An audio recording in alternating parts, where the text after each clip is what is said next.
राज्य विधिमंडळाचं हिवाळी अधिवेशन उद्यापासून नागपूरमध्ये सुरू होत आहे। त्या पार्श्वभूमीवर मुख्यमंत्री देवेंद्र फडणवीस यांनी आज चहापान आयोजित केलं असून या चहापानाचं निमंत्रण विरोधी पक्षांना दिलं आहे।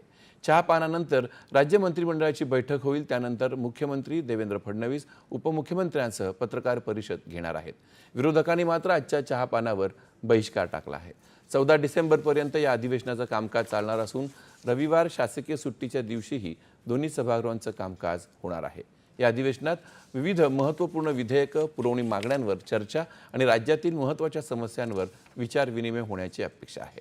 सध्या विरोधी पक्ष नेत्यांच्या नियुक्तीवरून राजकीय वातावरण तापलं आहे। अधिवेशनात त्याचे जोरदार पडसाद उमटण्याची शक्यता आहे।